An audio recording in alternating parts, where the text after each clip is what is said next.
Olá, pessoas. Eu sou o Arthur Araújo e hoje vou falar sobre um livro muito especial para mim. Então, em 2024, aconteceu uma coisa muito boa comigo e ela pode acontecer com vocês também. A Mariana Cardoso, ela me mandou um livro que ela estava escrevendo e eu tive a oportunidade de lê-lo. E eu não li só uma vez, eu li mais de uma, porque o livro é muito maravilhoso. E assim, ela finalmente lançou o livro, que é o livro Uma Revolução entre o Sol e a Lua. E hoje eu vim falar com vocês motivos para vocês lerem o livro e se apaixonarem também por essa história maravilhosa, essas personagens maravilhosas. E vou tentar dar alguns motivos, assim, que na verdade vai ser eu pensando sobre alguns pontos que eu acho que são engrandecedores na história. Eu acho que tudo nela merece ser engrandecida, mas eu tenho muito afeto por alguns aspectos que dá pra pontuar, assim. Eu acho que vale mencionar. Eu não vou falar tanto da história em si, eu acho que é uma história que é legal da gente ir descobrindo enquanto vai lendo. Eu acho que comigo foi assim, eu sabia mais ou menos as coisas, e aí lendo fui me surpreendendo muito com como as coisas foram organizadas, as coisas foram passando. E, nossa, eu amei. Tá, primeiro ponto. É ficção nacional. Isso é um ponto. Porque eu vou. Isso é um ponto. Porque eu tô pontuando isso? Porque pessoas na internet, na literatura, consumidores de literatura e de outras formas de mídia também, a gente acaba fazendo o movimento de deixa eu ver como eu vou colocar isso aqui. É aquela síndrome do vira-lata, né? A gente acaba se doando muito para algumas obras que não são nem tão boas assim e acaba não valorizando obras muito boas no nosso território nacional, sabe? Eu sou escritor também e eu acho legal a visibilidade que as pessoas me dão e o carinho que as pessoas têm pelas coisas que eu escrevo, porque eu acho que as coisas que eu escrevo são muito boas. Eu acho que o texto da Marília é muito bom. Então, se você não conhece Uma Revolução entre o Sol e a Lua, eu vou apresentar brevemente assim a ideia. A gente vai conhecer a Anuki, que ela tá nesse lugar que ela vive, e esse lugar tem um. Eu tô falando assim porque a experiência pra mim de descobrir aos poucos, não tão aos poucos porque a Mari consegue fazer de uma forma maravilhosa, mas tá, vou falar sobre isso daqui a pouco. Mas descobrir junto com o fluir da narrativa, as informações, eu acho que é mais gostoso do que vocês simplesmente me ouvirem falando aqui disso em vídeo. Então, a Anuki, ela vive nesse lugar que é um outro planeta, e lá tem um sistema de magias, tem uma forma de pensar em justiça e etc. E tem guerra rolando, tem um pensamento muito militar na Anuki. E aí, a Anuki vem pra Terra, mais especificamente pro Rio de Janeiro, num cenário distópico, porque ela precisa encontrar uma flor que vai ter um papel muito importante nessa guerra que está acontecendo. E aí, a primeira parte é surreal. Quando eu tava lendo, eu fiquei pensando assim, nossa, a galera dá muita bola pra Cotar e algumas fantasias. Eu quero fanart disso, eu quero ver edit disso, eu quero esse livro na boca do povo, sabe? Eu quero as pessoas falando sobre uma revolução. É isso que eu preciso, sabe? E aí é que tô eu panfletando, porque façam isso acontecer, sabe? Não só porque a Mari merece muito carinho, mas porque a história ela é tão rica em detalhes e elementos que dá pra gente pensar em várias coisas e ter uma imagem muito forte. Acho que a atmosfera é muito forte. Principalmente nessa primeira parte, assim. É um lugar que você pensa assim, eu morarei aqui. E a segunda parte, que é essa parte da distopia, a gente vai acompanhar a Nuke nessa jornada para encontrar essa flor. E ela vai pensando sobre esse mundo que ela vive e sobre as coisas que falaram para ela sobre a Terra, né? Então a gente vai ter uns conflitos de visão, assim, e a gente vai explorar esse mundo distópico que não é tão distópico assim. Quem já foi no Rio de Janeiro sabe que não é muito longe, não. Então, assim, todo o terror vivido em terras cariocas, ele é bem representado aqui nesse livro. E aí tem essa parte, eu vou voltar pra ela depois, daqui a pouco. Mas pra não ficar um clima tão tenso, tão pesado, tão pauleira, que poderia ser simplesmente assim, a gente tem romance. Sim. E é um romance sáfico. A Nuki, nessa jornada dela de procurar pela... Aí vem o segundo motivo. Segundo motivo. Sáficas. A Nuki, nessa jornada dela de procurar por essa flor, ela conhece a Diana. E as coisas vão acontecendo de uma forma bem progressiva, assim. É legal ver, não só nessa ideia de romance, eu acho que a Mari consegue transcender isso. Ela vai colocar que essas personagens se conheçam, que as ideias delas entrem em conflito e consigam se construir a partir de um lugar. E aí, nisso que os elementos de romance vão aparecendo. E eu acho isso muito bem construído. Porque o romance, ele não tá lá porque é uma história de romance que precisa ter um plano de fundo. É uma distopia muito bem colocada e a gente tem esse romance que ele vai estar alinhado junto. Então, à medida que a história se move, o romance aparece, o romance se move e a história se move, sabe? São essas duas engrenagens que vão girando juntas, assim. E não uma que tá apoiando a outra. Eu acho que coisas que acontecem na história, coisas importantes que acontecem na história, estão muito alinhadas com o romance, o desenvolvimento do casal. E o desenvolvimento do casal, ele também tá muito ligado com essa jornada dessas duas personagens. Então eu acho que isso é um fator que merece ser mencionado. Eu valorizo muito como romances são construídos. Eu escrevo majoritariamente romance, eu gosto de outras coisas também. Mas geralmente os personagens dos meus livros eles têm um interesse ali e tudo mais. Então a forma que a Mari coloca aqui me faz pensar, eu quero escrever assim. E aí vem o terceiro ponto, que é eu quero escrever assim. Eu acho que a escrita da Mari, ela é muito boa para quem é leitor, mas ela também é muito boa no modo de pensar a escrita mesmo. A Mari é uma pessoa que ela é dedicadíssima em estudar o que ela se propôs a fazer, ela vai querer fazer bem feito, querer fazer com excelência, esse é um ponto que eu vou falar um pouco mais tarde. Mas em relação à forma que ela estuda a escrita, que ela se dedica à escrita e que ela examina o material que ela fez, tanto nas ideias dela quanto nas proposições de como isso aqui está colocado, o que isso aqui pode reverberar, como isso estrutura na história. Acho que das pessoas que eu conheço que escrevem, a Mari é definitivamente a pessoa mais meticulosa ali e ainda assim é uma coisa fluida para ela, pelo que eu acho, eu acredito. Mari, se você estiver vendo esse vídeo, me confirme depois. Mas eu acho que é uma escrita muito atenciosa. E por mais gostoso que seja o processo de escrever e botar pra fora, eu acho que tem uma atenção ali colocada que eu às vezes não consigo dar. E eu acho que ler algo com essa sensação de que aquele texto foi muito bem pensado, onde as coisas não estão lá por acaso, você consegue ver a dimensão da grandeza desse world building, desses personagens, dessa trama. E, sério, às vezes tem um elementozinho que parece muito minúsculo, que você tá lendo assim, você poderia deixar passar e aquilo volta. E eu acho que, assim, é fenomenal. E é muito imersivo. Eu acho que isso é uma coisa que eu até comentei com ela quando eu tinha lido, que eu acho que a escrita dela tem um poder de capturar a gente e joga naquele cenário.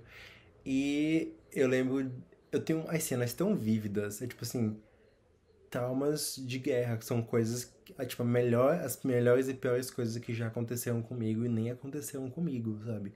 Eu tenho muito vívidas as memórias, as imagens que o livro provocou em mim, a sensação das coisas. E se você tá vendo isso aqui e você quiser o livro físico, o livro ele também tem disponível com um kitzinho, com algumas artes e uma vela aromática e um sachêzinho de chá. E esse é, nossa, eu amo a Mari, pelo amor de Deus. E eu acho que tanto a experiência de ler o livro, ela é imersiva, tanto fora do livro, quando ela planeja essas coisas, quanto dentro do livro. Então, essa coisa da imagética do chá, do sabor do chá, a sensação do vento, as plantas, o sol, você sente o calor, sabe? Você sente o calor, você sente a fresca, você sente a escuridão. É muito sensorial. E eu digo isso porque a gente pensa por isso, não, mas toda escrita tem que ser assim. É assim, gente, não é. Vou falar pra vocês. Eu já li umas coisas nessa vida que eu fiquei tipo assim.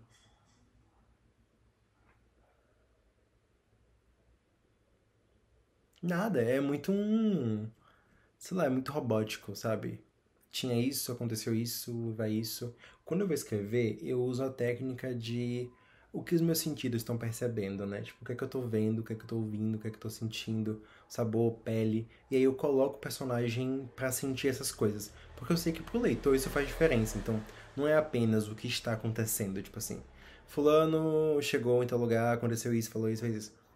É você pensar, tá, se a pessoa chega nesse lugar, como é que tá a temperatura do lugar? Como é que estão as luzes desse lugar? Como é que tá o cheiro desse lugar? Quais os sons que tem esse lugar? Sabe, é você realmente entrar naquela cena e você entrar naquela cena, você tá ali, sabe? É você conseguir ter essa habilidade de se teletransportar. E quem já leu vai entender o que eu falei aqui. É de você conseguir entrar nessa história, imergir nessa história, e aí você, como leitor, fazer isso, e como escritor, é você fazer isso e você conseguir passar isso para o externo, para que outras pessoas consigam. Então é como se você construísse um túnel para dentro daquele universo que antes ele existia nos seus neurônios. Eu acho isso muito genial, e é genial, genioso, porque nem todo mundo faz. A gente gostaria de falar de não, mas qualquer pessoa faz isso. Não faz. E falando de coisas que nem todo pegando ganchos, né? Falando de coisas que nem todo mundo faz. Quarto ponto, as reflexões políticas. Eu sei que em época de Black Mirror tudo tem crítica social, né? Mas eu acho que a forma como a Mari ela abre o livro, primeiro epígrafe, já tensa, já fica, caraca. Tá, eu vou falar de cabeça, assim, pelo que eu lembro, mas na epígrafe do livro, epígrafe, né? Já tem um blocozinho falando que a importância de riscar o fósforo não é, tipo, a chama em si, é você conseguir dimensionar o tamanho da escuridão. Eu acho que isso liga com a literatura, né? Tipo, assim, como os livros, eles têm esse poder de ajudar a gente a dimensionar o tamanho do problema, entender as coisas que precisam ser feitas. Eu acho que a forma como a Mari já começa o livro assim, e ela vai até a última página pensando nisso. A Mari é uma pessoa muito politizada, ela tem uma leitura de mundo assim incrível, e ela consegue ser muito didática. Não didática de forma que ela vai te entregar mastigadinho as coisas que você vai ler e falar assim, ah, isso aqui é isso, assim, kkkk, sabe? Não é tipo assim. É um movimento de que você vai ler e você vai ficar tipo, entendi, eu acho que eu consigo ver isso aqui. Não, isso. E você vai ficar com um sabor meio amargo na boca e você vai pensar, nossa, eu já senti esse sabor antes.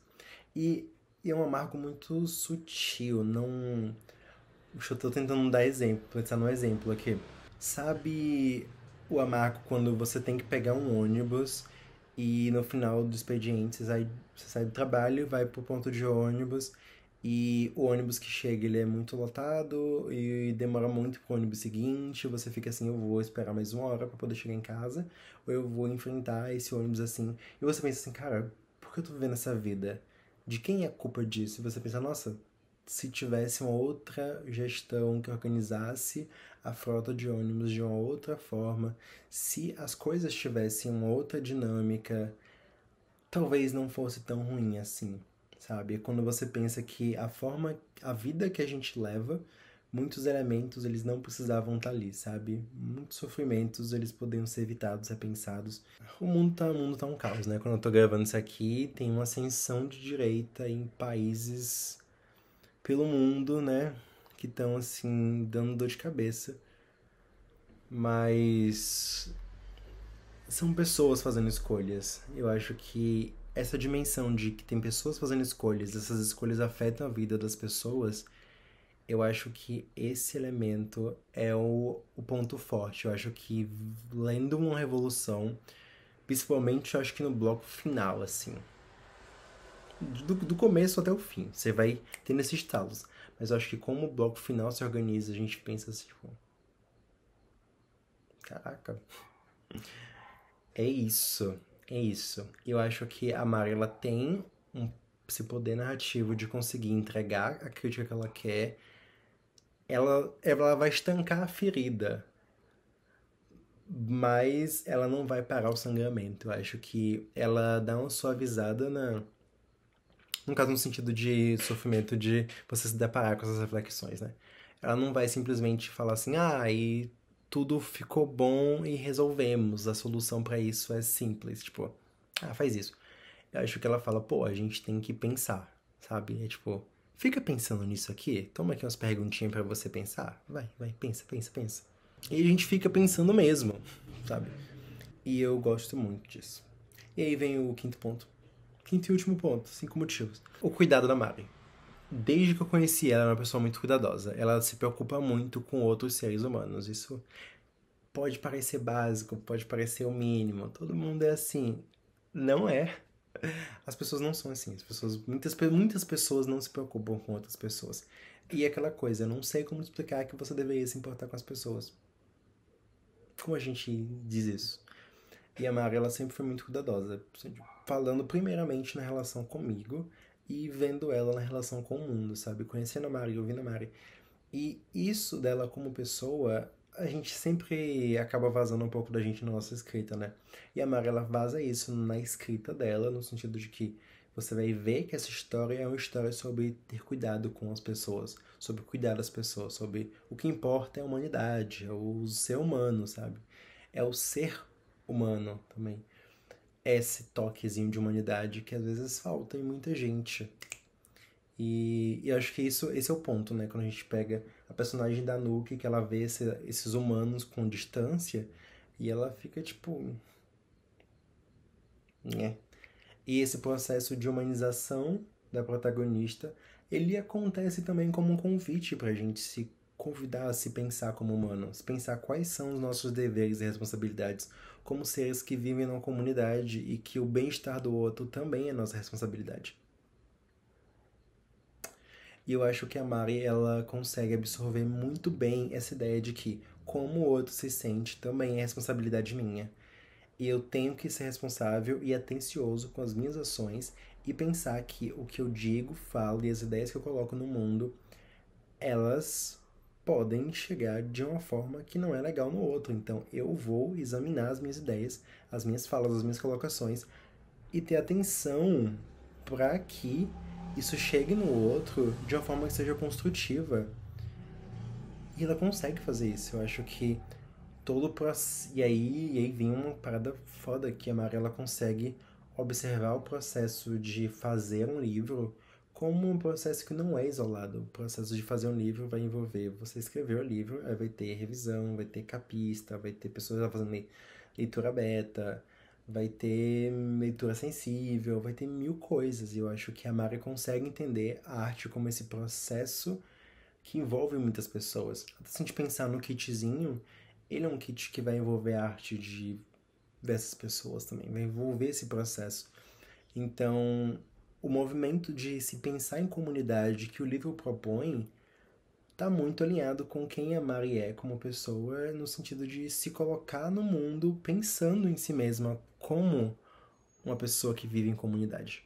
E eu acho que esse é um convite muito bacana. E nesse, já fazendo os ganchos, e nesse convite eu queria juntar para, se você está lendo isso, entre o dia 17 de abril, que foi quando saiu esse livro, e o dia 9 de maio, eu quero fazer uma leitura coletiva. Eu quero que mais pessoas conheçam a Nuke, conheçam a Diana, conheçam o Clube do Solar, conheçam esse universo, essa história, conheçam a escrita da Mari e pensem as coisas que a Mari tá propondo e pra gente conversar mais. Então eu quero que a gente leia juntos aí. E na descrição, e aqui vai ter o meu arroba, falem comigo pelo Instagram e a gente vai dar um jeito de se juntar pra comentar essa história. E a Mari falou que ela topava no dia 9 de maio a gente fazer uma reuniãozinha virtualmente pra comentar sobre o livro, tirar algumas dúvidas e falar sobre essa história que é maravilhosa, sabe? Então é uma oportunidade muito singular, é uma oportunidade que vale a pena a gente aproveitar, porque ler com outras pessoas, conseguir discutir ideias, clube do livro, sabe? O livro tem um clube do livro, então a gente fazer esse movimento junto torna ainda mais imersivo. Eu acho que isso é muito lindo.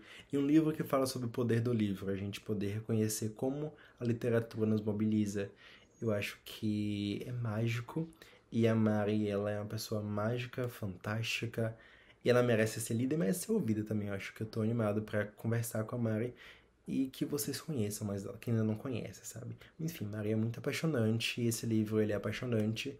Eu amo muito ele e eu espero que vocês se deem a oportunidade de amá-lo também. Então é isso, esse foi o vídeo de hoje. Falem comigo pelo Instagram pra gente organizar o grupinho da leitura coletiva e até mais.